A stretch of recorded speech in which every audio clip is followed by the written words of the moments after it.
capítulo 6, versículo 1.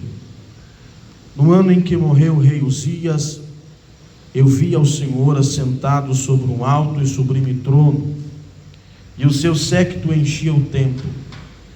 Os serafins estavam acima dele.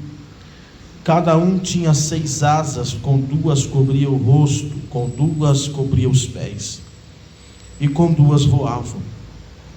E clamavam uns para os outros, dizendo: Santo, Santo, Santo é o Senhor dos exércitos, toda a terra está cheia da sua glória. E os umbrais das portas se moveram com a voz do que clamava, e a casa se encheu de fumaça. Então disse eu: ai de mim, que vou perecendo, porque eu sou um homem de lábios impuros e habito no meio de um povo de impuros lábios. E os meus olhos viram o Rei, o Senhor dos exércitos. Mas um dos serafins voou para mim, trazendo na sua mão uma brasa viva, que tirara do altar com um tenaz. E com ela tocou a minha boca e disse: eis que isto tocou os meus lábios, os teus lábios, e a tua iniquidade foi tirada, e purificado o teu pecado. Depois disso ouvi a voz do Senhor que dizia: a quem enviarei? E quem há de ir por nós? Então disse eu: eis-me aqui, envia-me a mim. Amém? Glória a Deus. Podem tomar os vossos assentos, irmãos. Glória ao Senhor por isso, por esta passagem tão maravilhosa e especial, a qual nós acabamos de ler na palavra do Senhor. Queridos irmãos, eu quero, com muito temor na presença do Senhor, trazer-vos uma palavra que hoje à tarde o Senhor, o Espírito Santo de Deus, colocara sobre o meu coração. Eu quero poder compartilhar com os irmãos nesta noite esta palavra. É interessante nós olharmos para este capítulo 6 do livro do profeta Isaías, porque é muito especial, pois se trata exclusivamente do seu chamado, quando Deus chama o profeta para cumprir o seu chamado de profeta. Isso é interessante porque ele já exercia o seu ministério de profeta, mas porém ainda não teve um encontro pessoal com o Senhor.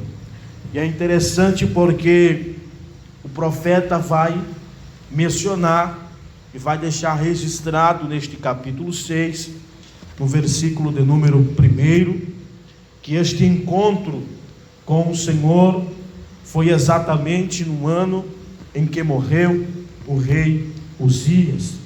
E é interessante nós olharmos para esse detalhe para poder entender este contexto do que está acontecendo na nação de Judá, na nação de Israel. O porquê que no ano em que morreu este rei, no ano em que Uzias morreu, ou melhor dizendo, o porquê que motivou Isaías a quando ele ouviu a notícia, soube da notícia em que o rei tinha morrido, o que lhe motivou a entrar no templo, a poder entrar no templo e buscar a presença do Senhor. Então isso é um contexto, há uma história relatada por detrás, pelo contexto. Nós precisamos entender primeiro quem era o rei Uzias. Que rei é este? Rei Uzias. Este é um rei que foi muito bem sucedido no seu reinado.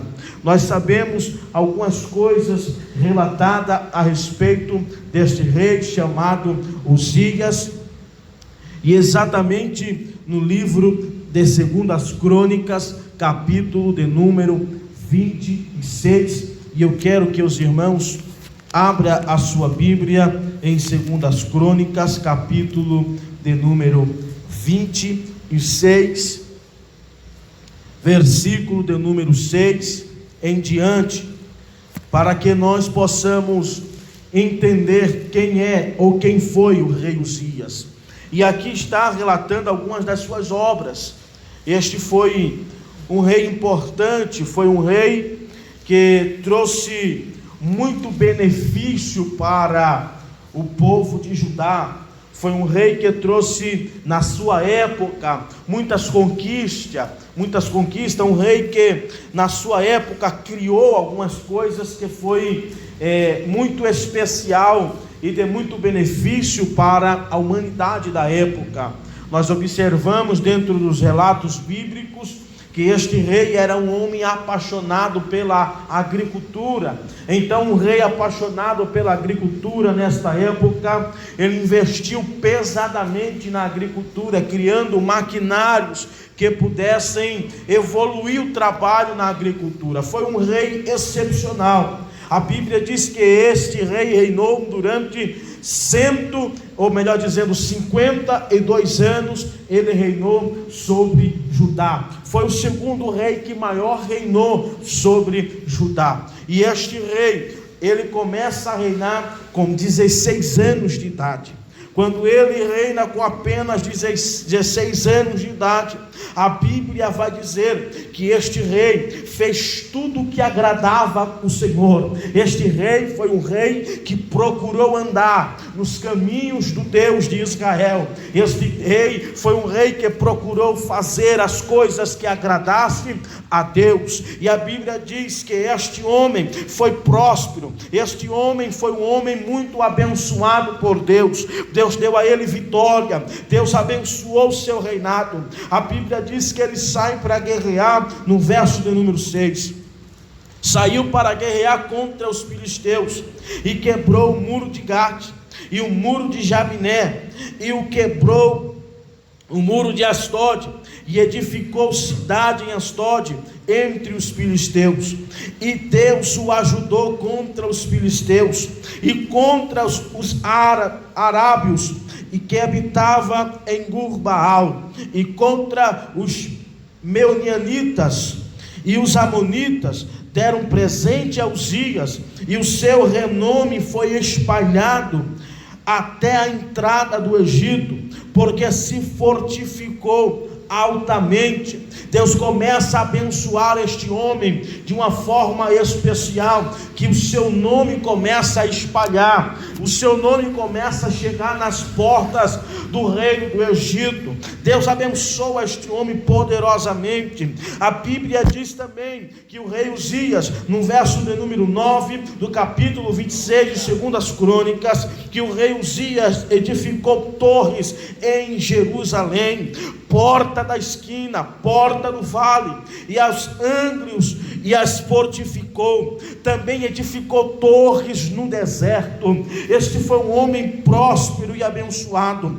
Cavou muitos poços, porque tinha muito gado, tanto nos vales como nas campinas, lavradores e vinhateiros, nos montes e nos campos férteis, porque era amigo da agricultura, amava a agricultura. Tinha também Uzias um exército de homens destro nas armas, ou seja, uns homens habilidosos nas armas. Uzias também, tendo homens habilidosos, saíra à guerra em tropas, segundo o número da lista feita por mão de Jeiel, Xachelé e Maacéias, oficial, debaixo das mãos de Ananias, um dos príncipes dos reis.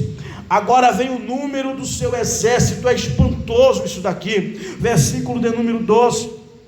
Todo o número dos chefes dos pais, varões valentes, eram de 2.600, e debaixo das suas ordens havia um exército guerreiro de 307.500 homens, que faziam a guerra com força belicosa, para ajudar o rei contra os inimigos. Observe que este homem chamado Uzias era próspero em tudo. A agricultura caminhava bem, o povo tinha água, porque cavava muitos poços, o povo tinha água, o povo tinha comida, o povo estava, irmãos, em um tempo de fartura. Por quê? Porque este rei estava cumprindo e andando nos caminhos do Senhor. Deus abençoou poderosamente o seu exército, era dos mais valentes, homens habilidosos, homens disciplinados, homens preparados para a guerra. E pior, estava ao lado do rei, lutava junto com o rei, falava a mesma língua do rei. O rei optava, o rei mandava, o rei falava, e o exército prontamente se levantava para cumprir a ordem deste homem, porque este homem era um homem especial. Versículo 14, a Bíblia diz: preparou-lhe Uzias para todo o exército escudo, lança, capacete, couraça, arco e até funda para tirar pedras. O homem preparou o seu exército, um homem especial, que olha para o seu exército e percebe, pastor, que ele precisa de equipamento, e ele investe em equipamento para o seu exército. Ele investe porque quando o exército é bem preparado, ele está capacitado para vencer a guerra, está capacitado para sair vitorioso. E aqui, este rei foi o primeiro, irmãos, que inventou o canhão. Este homem aqui, ele começou a inventar o canhão. Aqui que surge essa modalidade do canhão, mas começa primeiro com pedra. Ele inventa uma funda gigante, porque em cima das torres de vigia no alto, eles lançavam a pedra. E aí que surge o canhão, vem desta ideia. Então Uzias, meu irmão, não foi apenas um rei bom para ajudar, mas sim para o desenvolvimento de todo mundo, de toda a raça humana. Foi um homem inteligente que criou algumas coisas para o desenvolvimento da raça humana. Este homem também cria máquinas, como diz no verso de número 15. Também fez em Jerusalém máquinas da invenção de engenharias que estivessem nas torres e nos cantos para atirarem flechas e grandes pedras. Aí que entra o canhão, e voou a sua fama até muito longe, porque foi maravilhosamente ajudado por Deus. Até, a Bíblia diz, que se tornou forte. Mas esse forte aqui é poderoso. Até que se tornou poderoso. Estas são as obras do rei Uzias. Às vezes nós usamos e vemos e ouvimos certas palavras sobre Isaías, e muitas vezes esquecemos de Uzias. Uzias foi um rei próspero, um rei abençoado. E nós precisamos olhar para a história de Uzias para tirar desta história lições para a nossa vida. Capítulo que nós lemos, capítulo 26, versículo 6 ao 15, isso nos está nos relatando acerca de algumas experiências, ou seja, de algumas obras de Uzias. Agora o interessante é que havia um segredo porque Deus o abençoou poderosamente. E o segredo está no verso de número 5, capítulo 26 e versículo de número 5. Porque Deus-se a buscar a Deus nos dias de Zacarias, sábios nas visões de Deus, e nos dias em que buscou o Senhor, Deus o fez prosperar.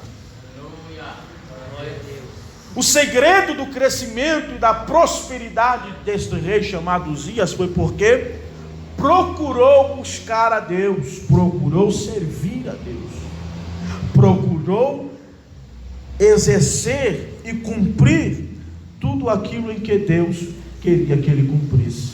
Este é o segredo. O segredo de uma nação abençoada, pastor, é quando Deus está no controle. Hoje o nosso presidente declarou um jejum oficial. Os irmãos sabiam disso?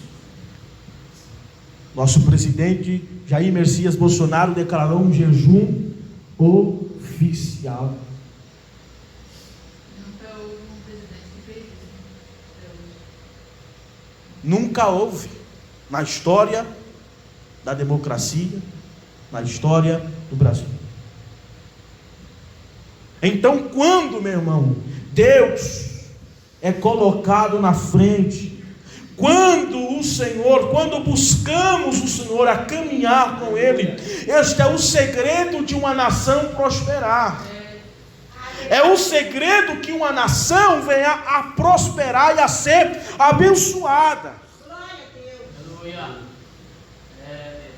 Agora, o segredo não está em Uzias. O segredo está em fazer com que Deus seja o regente oficial da nação. Com que Deus seja o Deus da nação. Este é o segredo. Porque se olharmos para Uzias, nós vamos perceber, logo mais na frente nós vamos ler, que Uzias falhou. Uzias falhou. Uzias pecou. Nós lemos sobre as suas obras, capítulo 26, versículo 6 ao 15, as suas obras. Capítulo 26, versículo 5, o segredo por que ele foi tão abençoado no seu reinado. Agora, capítulo 26, versículo 16 ao 20, nós vamos então ver a falha. Exatamente. Porque no versículo do número 15, no final do versículo está escrito assim: porque foi maravilhosamente ajudado por quem? Por Deus, até que se tornou forte. E esse forte, eu disse, poderoso. Até, porque a Bíblia diz até? Porque Deus lhe ajudou até o dia em que ele serviu ao Senhor. Mas no dia em que ele se exaltou, Deus não mais lhe ajudou. Aí o verso de número 16 diz assim: Mas havendo-se já fortificado, exaltou-se o seu coração até se corromper, e transgrediu contra o Senhor, seu Deus, porque entrou no templo do Senhor para queimar incenso no altar do incenso. Agora o que acontece? O homem é poderoso. Deus soprou o nome do rei Uzias. Deus lhe concedeu tudo. Abençoou o seu reinado. É interessante um detalhe que nós não podemos esquecer de mencionar: que Uzias foi fiel até o dia em que Zacarias estava vivo. Porque por trás disso havia um outro homem chamado Zacarias. Aqui está no verso do número 6, verso do número 5. Porque Deus ia buscar a Deus no dia de Zacarias. Até o dia em que Zacarias estava vivo, ele foi um homem abençoado. Um homem que buscou estar com Deus. Um homem que não se engrandeceu até o dia, porque Zacarias estava por detrás. Zacarias era o mentor de Uzias. Zacarias era o homem, pastor, que estava ao lado do rei, ensinando e sendo um instrumento por Deus para dar as orientações para esse rei. Mas no dia em que Zacarias não estava mais presente sobre a terra, e ele não tinha mais ninguém para ser o seu mentor, para lhe instruir, então ele deixou com que o seu coração se corrompesse pela grandeza que ele tinha feito. Aí quando ele se encheu disso, quando ele começou a se engrandecer e se exaltar, a Bíblia diz que ele entra no templo para fazer o que não devia fazer, o que não era para fazer. ele vai queimar incenso. E isso não diz respeito a ele. Deus havia escolhido sacerdotes para este ofício. Isso daqui é interessante nós aprendermos, porque nós precisamos, meu irmão, separar política de igreja. Nós precisamos separar. A igreja, ela é dirigida pelos homens competentes que Deus separou para a obra. Quando a política influencia dentro do religioso, a igreja perde a sua autoridade religiosa.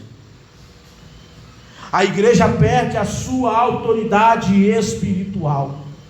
Por quê? Porque agora ela não é mais dirigida por homens escolhidos por Deus, mas pela política, pelo Estado. E isso não dá certo. A igreja é igreja, política é política. Agora, quando o rei Uzias começou a se engrandecer, ele achou no direito de também entrar no templo e fazer o que ele queria, mas não é bem por aí. Aí Deus mostrou para ele que as coisas de Deus é separada das coisas dos homens. As coisas de Deus é santa. Quando Deus escolhe alguém para estar na frente da obra, não adianta, meu irmão, vir outras pessoas que não são capazes, que não foram chamadas para tentar fazer aquilo que Deus colocou alguém para fazer. Não estão entendendo? O rei Uzias achou que ele era a última bolacha do pacote. Se eu fiz tudo isso, eu vou entrar no templo e eu vou acender incenso e vou oferecer para Deus, porque eu sou o cara. É a mesma coisa. Nós temos um presidente que fez um ofício oficial, um oficial como um jejum, todo o território nacional, mas ele é presidente. Ele é presidente. Jamais a igreja pode se deixar influenciar pelo presidente. Nós devemos orar por ele e abençoá-lo como igreja, para que Deus seja o Deus dessa nação e que ele continue fazendo isso, buscando ao Senhor em tempos de crise. Porque assim então a igreja exerce o papel dela e o presidente exerce o seu papel, buscando Deus como o Deus da nação. E a igreja continua queimando incenso. Por quê, meu irmão? Que isso foi dado para a igreja. Queimar incenso é uma responsabilidade da igreja do Senhor. Isso não é responsabilidade do governo. Agora, se você entender o que é queimar incenso nos dias que nós estamos vivendo, você vai entender o que eu estou falando. Isso está lá em Apocalipse. Queimar incenso. E se der tempo nós vamos chegar lá. Queimar incenso é para a igreja do Senhor. Você deve queimar incenso, eu devo queimar incenso. Agora, a autoridade, que não é autoridade eclesiástica direcionada por Deus, não pode fazer o papel que a igreja tem que fazer. Nós temos responsabilidade diante deste mundo. Amém, irmãos?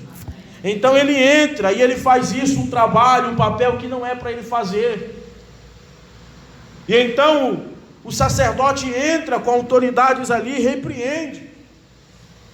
O sacerdote Azarias entra e repreende ali com mais 80 sacerdotes. E ele fica indignado, e então Deus dá uma lepra, manda uma lepra na sua testa. Ao ponto, irmão, daquilo ali rapidamente se agravar. Ele sai do templo do Senhor. Ele estava já com o incensário na mão. Mas ele sai do templo. E então, a partir daquele momento, duas coisas acontecem na vida do rei Uzias. Primeira, ele vai morar separadamente de todos. Uzias, por causa desse orgulho, dessa grandeza que tomou o seu coração, ele passou agora a morar sozinho. Ele passou agora a não conviver mais com a família, com os filhos, nem com a sociedade. A Bíblia diz que a sua casa era uma casa separada de todos, por causa da lepra. A Bíblia vai dizer que além de tudo isso, ele foi excluído de estar no templo. E ser excluído de estar no templo, meu irmão, é ser privado de estar debaixo das mãos do Senhor. Então Uzias agora passa a morar separadamente e ele está excluído do templo, ou seja, privado de estar sob as mãos amorosas deste Deus tão grande e poderoso que nós servimos. E nós precisamos tomar isso, meu irmão, de lição, porque tudo que nós temos, só nós temos porque Deus que nos deu e que nos fez prosperar nesta terra. Que todo espírito de grandeza passe longe do nosso coração e que Deus ainda continue sendo o Senhor da nossa vida e que as nossas mãos continuem sendo erguidas e dizendo: muito obrigado, Senhor, por tudo que o Senhor fez sobre a minha vida. Se não fosse as tuas mãos e a tua presença, eu não teria chegado aqui aonde eu estou, Senhor. Aleluia, Deus. Agora o homem passa a ser privado de estar no templo. Isso é terrível. Porque quem está privado de estar no templo nesta época, está privado de estar sob a mão amorosa de Deus, e também, meu irmão, isso pode causar destruição severa para aqueles que estão longe do alcance das mãos de Deus, que sai debaixo das mãos de Deus. Isso pode causar destruição severas na nossa vida. Então nós aprendemos com Uzias. Então, a partir deste momento, a Bíblia diz que o seu filho Jotão assume o reinado, mas não oficial, porque ele começa apenas a julgar. Ele só assume oficialmente quando Uzias morre. Uzias passa um bom tempo ainda com a lepra. Uzias passa um bom tempo ainda vivendo separadamente, excluído de exercitar, excluído de estar no templo, de congregar, de cultuar. Olha que vida solitária, de isolamento que este homem está vivendo por causa da grandeza, do pecado que ele fez contra Deus, achando que ele poderia fazer tudo, mas aonde havia limites, aonde Deus tinha colocado limites e não podia se fazer. Aleluia.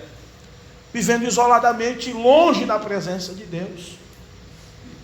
Então, meu irmão, o contexto é esse. O rei Uzias está com lepra, vivendo separadamente, excluído do rol de membro, excluído da membresia, excluído do templo do Senhor. E Jotão, seu filho, está julgando as causas de Judá. Mas observe que este homem foi tão abençoado por Deus, e agora o cenário, o contexto é de crise, pastor. Acontece crise no reinado de Judá, mas ainda havia uma esperança. Isso me faz entender, meu irmão, que ainda havia uma pequena esperança de uma restauração da saúde de Uzias, mas não houve uma restauração. Deus não quis restaurar a sua saúde. Então, meu irmão, que quando Isaías soube da notícia da morte de Uzias, então ele corre para o templo e ele entra no templo, e a Bíblia então diz que acontece esta linda visão que Isaías teve, porque ele vai ao templo buscar uma resposta de Deus. Ele vai ao templo buscar de Deus uma resposta. Aleluia. E agora o que será de Judá? E agora o que será deste reino que foi tão próspero e abençoado na gestão de Uzias? Aí Deus dará a ele uma visão excelente. E a primeira coisa que Deus mostra para Uzias foi o seu trono. Oh, glória a Deus. Ele diz que ele entrou no templo e ele viu o Senhor assentado no alto e sublime trono. Trono fala de honra.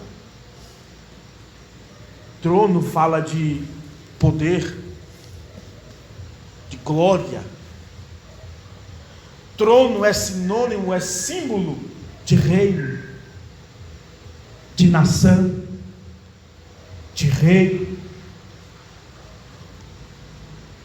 Então o cenário é de crise no reino de Judá. Mas quando ele entra no templo para buscar de Deus uma resposta, Deus mostra o seu trono, que é alto e que é sublime, e Deus está dizendo: o único rei de Judá sou eu.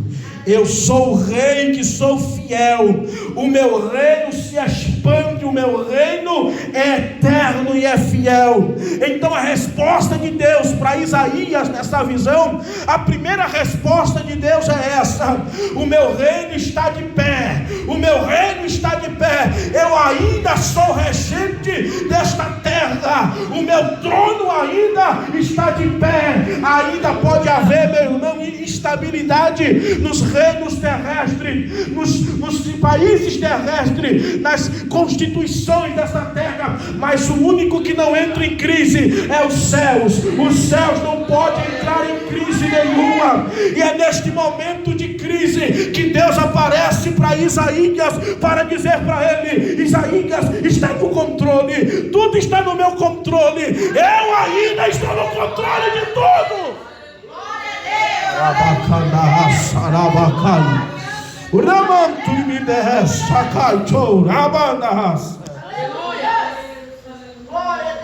E é interessante porque Deus só mostra o trono em momentos de crise. Deus precisa dar resposta para alguém, para dizer que o seu reino não entra em crise em tempo nenhum,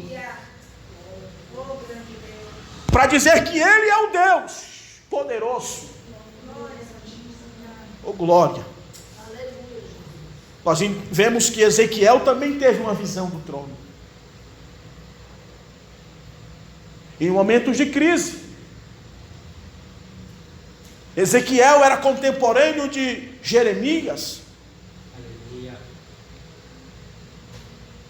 E enquanto Jeremias profetizava de um lado, Ezequiel profetizava de um outro.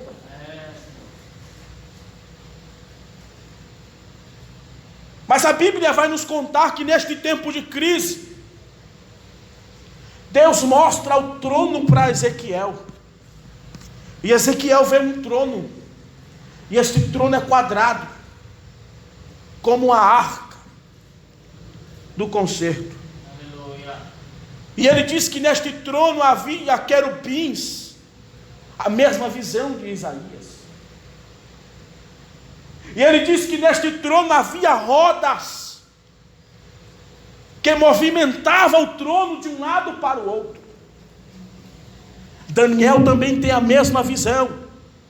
Observe que Daniel agora está durante o exílio da Babilônia, num momento de crise espiritual para o povo e a nação do Senhor. Mas o Senhor também mostra para Daniel uma visão do seu trono.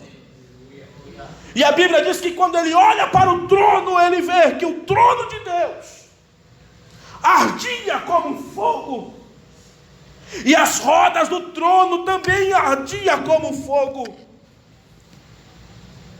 O trono de Deus, meu irmão, ele não é limitado, não. O trono de Deus se movimenta de um lado para o outro. Aonde Deus quer, o trono dele lhe leva. Ele não precisa se levantar do seu trono para descer à terra. Se ele quiser, ele desce no trono, porque o trono de Deus, meu irmão, é um trono eterno e poderoso, movido e banhado pelo fogo, aonde o próprio Deus desceu para Isaías no templo. O seu trono desceu ali, e ele viu aquela visão maravilhosa do trono do Senhor. O trono de Deus desce exatamente nos momentos de crise na nossa vida, para mostrar que Ele é o Rei poderoso e que não entra em crise alguma. Observe que João também teve a visão do trono. E aonde João estava? Isolado na ilha de Patmos. No momento de crise, de isolamento, Deus revela para João o seu trono e a sua grandeza. A Bíblia diz que João tem as maiores revelações já registradas na Bíblia Sagrada. Ele vê o próprio Deus assentado em seu trono poderoso, serafins e querubins de um lado, e todos eles cantando e adorando: Santo, Santo, Santo, Santo, Santo é o Senhor dos exércitos. As crises da terra podem derrubar presidente, governador, podem derrubar rei, mas as crises jamais alcançará o trono de Deus, porque está acima de tudo, e Deus é poderoso. A primeira resposta de Deus para Isaías foi essa: não se preocupe, meu filho, pode estar em crise aí, mas eu ainda estou aqui para governar, para dar resultado para o meu povo. E a segunda resposta de Deus, quando ainda sobre o trono, Deus mostra o séquito. Isaías diz que o seu séquito enchia o templo. E o que é séquito? Havia uma tradição que todas as vezes em que um rei ia em guerra contra outro rei, e quando ele vencia a guerra, ele ia até a veste do rei que perdeu e arrancava uma parte da orla da sua vestimenta. E o que ele fazia com isso? Ele amarrava na sua, emendava na sua. Então, quantos mais séquitos o rei tinha emendado na sua orla, isso mostrava quantas batalhas ele já venceu. Então Deus está se revelando aqui para Isaías, dizendo: meu filho, o meu trono é estável, eu não entro em crise, eu ainda sou rei da nação, eu ainda sou Deus criador, e estou aqui para estabilizar as coisas. E quando Isaías olha para o séquito, ele diz que o séquito de Deus era tão grande que encheu o templo. Ou seja, o Deus que nós servimos nunca perdeu uma batalha sequer. Você sabe o que é isso? Quando Deus entra na guerra, Ele entra para vencer. Deus não entra para perder nem para empatar. Deus entra para vencer. Deus entra para vencer. Glória a Deus. Aleluia, Jesus. Então, meu irmão, busquemos ao Senhor, porque nós vamos ser vencedores nesta batalha. Tem muitos que estão torcendo para ver a queda e a falência deste país, mas o Brasil ainda tem uma igreja, meu irmão. O Brasil ainda tem um povo que busca o Senhor. O Brasil ainda tem um povo, uma igreja que nos momentos de crise confia no Deus que está no trono, o Deus que é poderoso para suprir as nossas necessidades. A Bíblia diz que Estevão também, quando estava sendo martirizado, ele olha para o céu e o céu se abre, e o que ele vê? Ele vê Jesus em pé, meu irmão, de pé. Aleluia, o trono estava aqui, ele vê o trono e ele vê Jesus de pé, olhando para ele como se estivesse com as mãos estendidas para receber este homem tão abençoado, meu irmão, que mesmo levando pedradas, não desistiu de ser fiel ao Senhor. Nos momentos de crise, Deus se revela para a sua igreja. Aleluia. Ele vê o trono, ele vê o séquito. E a segunda coisa que acontece é um reconhecimento. Quando nós reconhecemos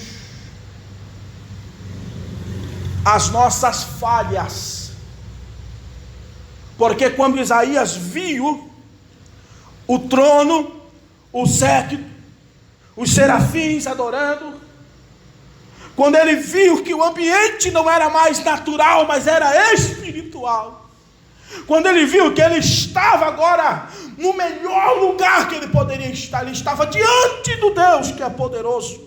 Aleluia. Ele olha para si mesmo e ele diz: pobre de mim. Pobre de mim. Verso de número 5. Então disse eu: ai de mim, que vou perecendo, porque eu sou um homem de lábios impuros, e habito no meio de um povo de impuros lábios, e os meus olhos viram o Senhor. Ele está dizendo assim: eu não sou capaz de sobreviver depois dessa visão, porque primeiro ele disse: eu sou impuro, e além do mais eu estou habitando no meio de um povo corrupto, uma nação corrompida pelo pecado. Mas toda vez que nós reconhecemos a nossa falha, há uma ação dos céus para com a nossa vida. Aleluia. E qual é a ação seguinte? É um toque de Deus na nossa vida. Todas as vezes que nós entramos na presença do Senhor, não com um coração soberbo, mas com um coração contrito, com um coração arrependido, contristado, um coração, uma alma rasgada, dizendo: Senhor, Tu sabes da minha limitação, Tu sabes que eu sou fraco, Tu sabes, Senhor, de toda a minha estrutura que eu estou falando aqui, Tu sabe melhor que eu sou pecador, eu sou impuro. A Bíblia diz, meu irmão, que o resultado desta confissão, deste reconhecimento, foi um toque de Deus. Aleluia.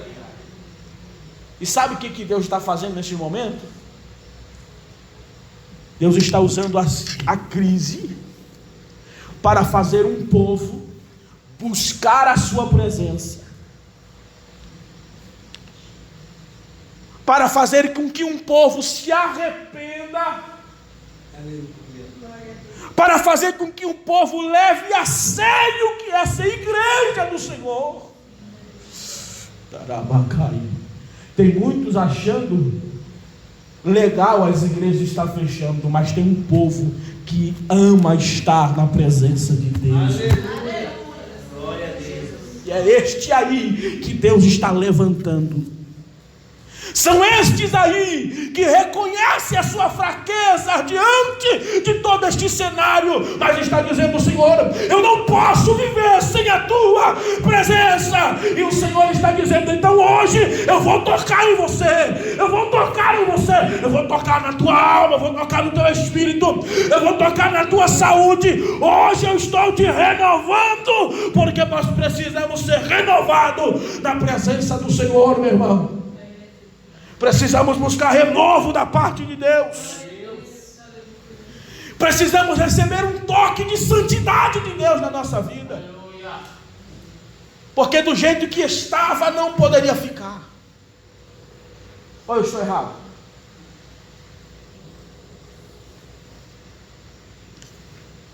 Vou falar algo aqui, irmãos. Tem muitos pregadores que estão sofrendo nesta época. Sabe por quê? Porque largaram seus empregos para viver do Evangelho. Tem muitos irmãos que estão à beira do colapso, porque a única fonte de renda vinha do Evangelho. Vinha do Evangelho. Agora, aqueles que são fiéis ao Senhor, o Senhor vai cuidar. Mas aqueles que agiam, meu irmão, de engano, de malícia, ou eles se arrependem e voltam a ser crente de verdade, ou eles vão sofrer uma penalidade, porque Deus não está brincando com ninguém. E isso eu estou falando, meu, eu estou dando exemplo de pregadores, mas tem muitos líderes por aí que também vão sofrer. Aqueles que se arrepender vão receber toque de santidade. Glória a Deus. Aqueles aqueles que se arrepender de seu coração vão ser tocados por Deus por esses dias. E o Senhor vai levantar uma igreja santa, poderosa, lavada, remida no sangue do Cordeiro do Senhor.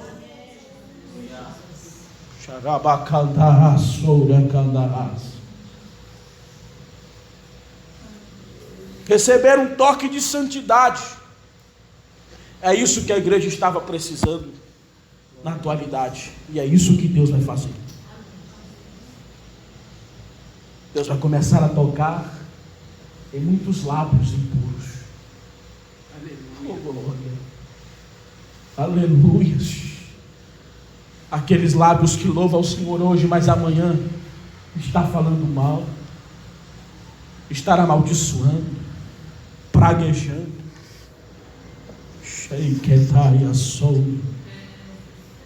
Meu irmão, tem tantas coisas acontecendo dentro do mundo espiritual neste momento.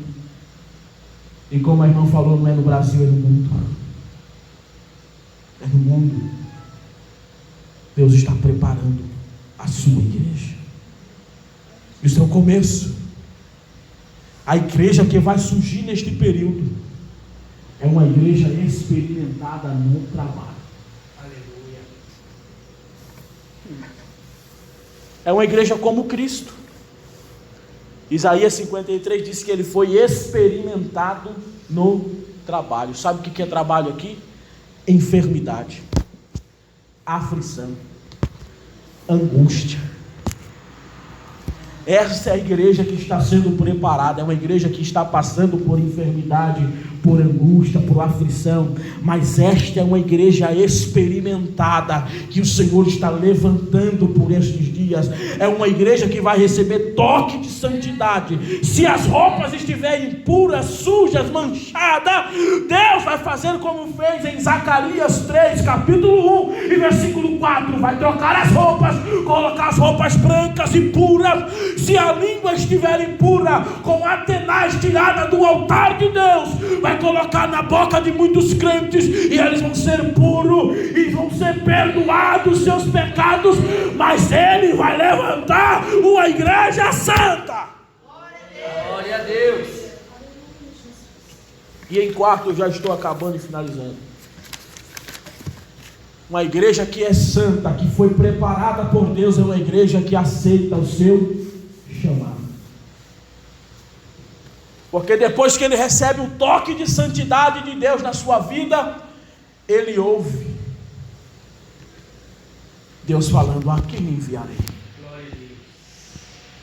Quem há de por nós? Aí ele diz assim: eu estou aqui, Senhor, envia-me. Eu aceito o chamado. Eu aceito o chamado. Aleluia. E aceitar chamado, meu irmão, é só para quem recebeu o toque de Deus. Porque quem não foi tocado por Deus, ele vai desistir rapidamente. Tem tanta gente querendo aceitar o chamado, mas não foi tocado ainda por Deus. Primeiro ele é tocado com um toque de santidade de Deus. Deus perdoa os seus pecados, lhe prepara, lhe santifica. Então depois ele está apto para aceitar o chamado de Deus como igreja do Senhor nesta terra. Aleluia. Interessante como que é o chamado de Deus. Olha lá, só mais 2 versículos e eu já estou encerrando. Já deu 9 horas. Ezequiel capítulo 2.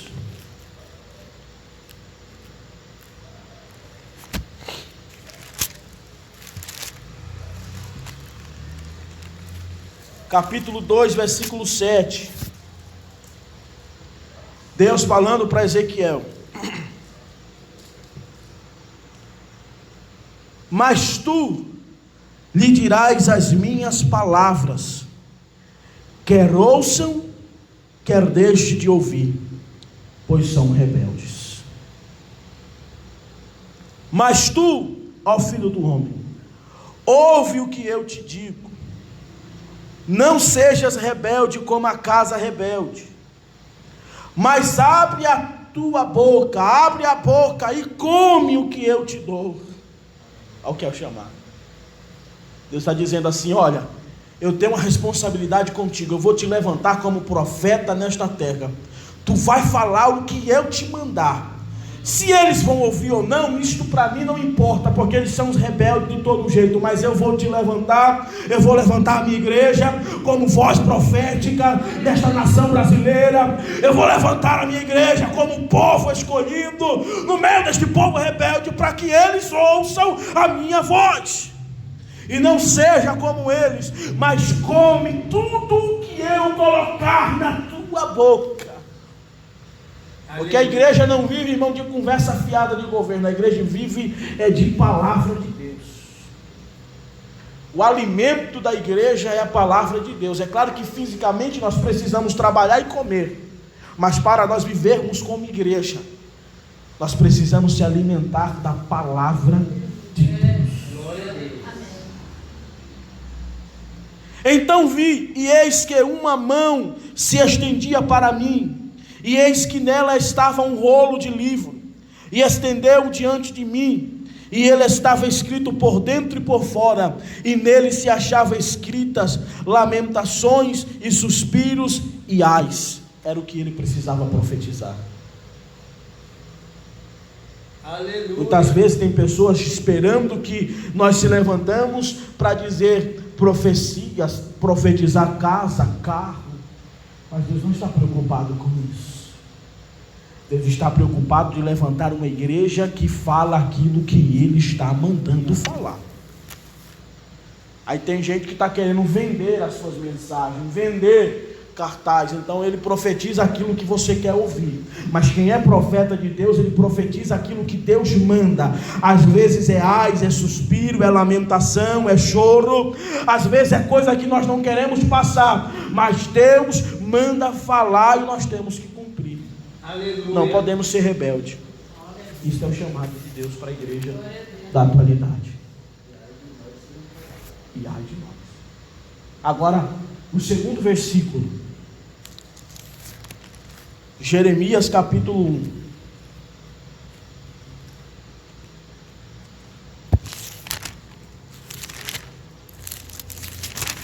E eu encerro aqui, irmãos. Aceitar o chamado de Deus é isso, é ter compromisso primeiramente com Deus, falar o que Deus manda falar, ser voz de Deus na terra, meu irmão. Não é estar enganando ninguém por aí, não. É ser voz de Deus. Quer ser crente? Se arrependa. Quer ir para o céu? Se arrependa. Deixe os vícios. É isso que nós temos que pregar. A pregar arrependimento, a pregar um Cristo na cruz, mas um Cristo que para nós alcançarmos nós precisamos abandonar muitas práticas, deixar muitas coisas de lado, meu irmão, abandonar para seguir a Ele. Uma das mensagens de Paulo mais bonita, quando Paulo olha para a cruz e diz assim: morremos com Ele. Por quê? Porque lá na cruz, como que Jesus está? Com as mãos pregadas, com os pés pregados. Naquela cruz, Jesus está dando o maior exemplo. Se nós queremos ser crente, precisamos também morrer como Ele morreu. Os nossos pés não podem andar em qualquer lugar, porque os nossos pés agora têm rédea. Aleluia. As nossas mãos não fazem mais o que a gente quer. Aleluia. Mas as nossas mãos, como as deles, foram crucificadas e estão ali sobre a ordenança de Deus. É uma das mensagens mais profundas de Paulo, mas eu não quero entrar nisso.